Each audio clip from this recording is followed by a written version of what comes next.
राधे राधे दोस्तों, जय Shri Krishna. Good morning मेरे प्यारे दोस्तों, कैसे हो आप लोग। आई होप आप लोग अच्छे होंगे और आपकी पढ़ाई लिखाई भी अच्छी चल रही होगी दोस्तों। तो आज हम लोग के एमपी पुलिस कांस्टेबल का डे 5 है। हमने जो 45 डेज का टारगेट बनाया है उसको हमें डेली लेके चलना है। उसी टारगेट में मैं आज 5वें दिन में पहुंच गई हूं दोस्तों। और आज की इस वीडियो में मैं ये आपको नहीं बताऊंगी कि मैंने क्या क्या पढ़ा। मैं आपको ये बताऊंगी कि आप लोग के कमेंट थे कि दीदी प्लीज़ मैथ और रीजनिंग के लिए थोड़ी अच्छे से चीज़ें बता दीजिए। तो इस वीडियो के माध्यम से मैं आपको मैथ और रीजनिंग की सारी चीज़ें बताऊंगी, जिससे आप जैसे 65 नंबर में मैथ रीजनिंग आता है और 35 नंबर की जीके जीएस आती है। उस 65 में आप 62, 63, 64 तक भी नंबर पा सकते हो, जो मैं स्ट्रेटजी आपको बताऊंगी। अगर उस स्ट्रेटजी को आप फॉलो करोगे दोस्तों तो आप कंप्लीट नंबर पा सकते हो। तो आप लोग वीडियो को लास्ट तक ध्यान से सुनिएगा और सारी बातों को नोट डाउन करिएगा, जो इम्पोर्टेंट चीज़ें मैं आपसे शेयर करूंगी दोस्तों। तो चलिए अब हम लोग वीडियो को स्टार्ट करते हैं।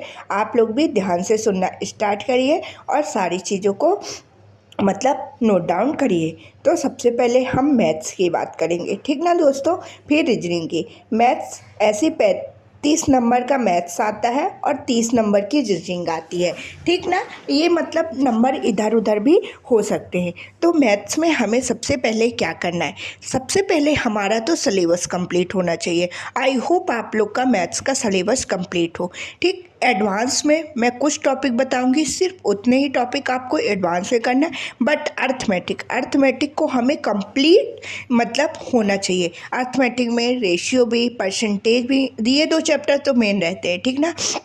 जब हम रेशियो परसेंटेज कंप्लीट कर लेंगे उसके बाद profit loss, CI SI, time and work, time and distance, boat, stream और औसत के क्वेश्चन आते हैं, एज से क्वेश्चन आते हैं, पार्टनरशिप से क्वेश्चन आते हैं। लगभग अर्थमेटिक के सभी चैप्टर से क्वेश्चन पूछे जाते हैं दोस्तों। तो हमें मैथ्स में पहले तो अर्थमेटिक में ध्यान देना है और अर्थमेटिक के सभी क्वेश्चन सभी चैप्टर को अच्छे से कंप्लीट करना है। उसके बाद हमें एडवांस मैथ्स में अलजेब्रा के क्वेश्चन पूछ लेता है, क्वाड्रेटिक इक्वेशन के एक दो क्वेश्चन रहते हैं किसी किसी शिफ्ट में, और स्टैटिक्स के क्वेश्चन कभी कभार बन जाते हैं, और ट्रिग्नोमेट्री, मेंसुरेशन और जियोमेट्री का बेसिक जो रहता है ना, जो मतलब डिग्री वाले क्वेश्चन रहते हैं, इस टाइप से क्वेश्चन बन जाते हैं। इसीलिए दोस्तों जितने चैप्टर मैंने बताया एडवांस के और डीआई के, ठीक ना, ये चैप्टर आप एडवांस मैथ्स में कंप्लीट कर लेंगे और अर्थमेटिक का तो आपको पूरा ही कंप्लीट करना है। धीरे धीरे अब मैं प्रीवियस ईयर पेपर की प्रैक्टिस कर रही हूँ, उससे जो भी चीज़ें मुझे और भी ज़्यादा समझ में आएंगी उनको भी मैं आप लोगों से शेयर करूँगी दोस्तों।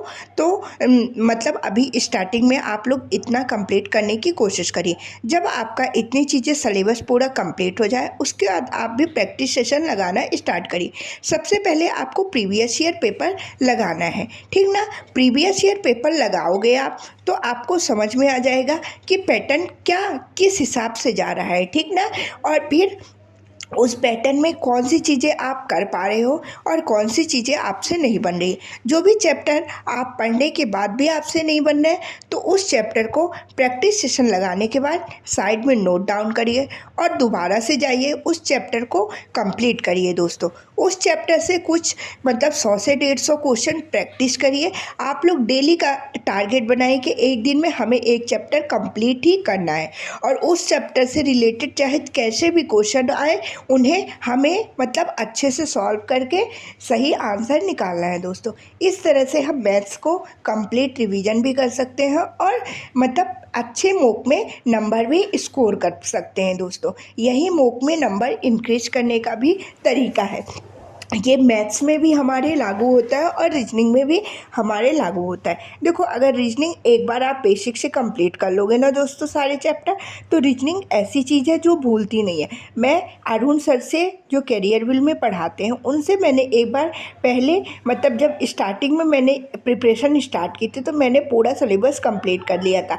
अब मैं रीजनिंग के लिए करती हूँ, प्रैक्टिस सेशन लगाती हूँ, और उस प्रैक्टिस सेशन में मुझसे जो भी रीजनिंग के क्वेश्चन नहीं बनते, जिस भी टॉपिक के नहीं बनते जैसे मुझे सबसे ज़्यादा प्रॉब्लम कैलेंडर में होती है और क्लॉक में होती है, ठीक ना।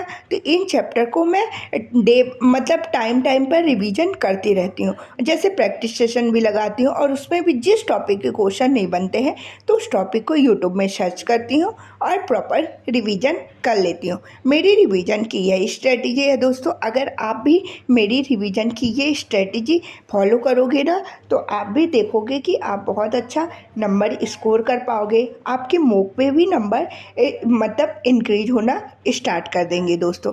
आई होप आप लोग सारी बातों को ध्यान से समझ गए होंगे, और इस टाइम पे आप सिर्फ और सिर्फ अपने स्टडी में फोकस करिए दोस्तों, क्योंकि अब एग्ज़ाम अक्टूबर से मतलब स्टार्ट होगा। आई होप आप लोगों ने फॉर्म फिल कर दिया होगा। मैंने अभी फॉर्म फिल नहीं किया है, क्योंकि अभी मेरा EWS नहीं बन गया है। जिस दिन मैं फॉर्म फिल कर दूंगी तो वो भी आपसे जानकारी शेयर करूंगी दोस्तों। तो चलिए दोस्तों, आज की इस वीडियो में इतना ही। तब तक के लिए आप लोग अपना ध्यान रखिएगा, अच्छे से पढ़ाई करिएगा। बाय बाय दोस्तों, राधे राधे, जय श्री कृष्ण। अब हम मिलते हैं नेक्स्ट वीडियो में। Bye bye.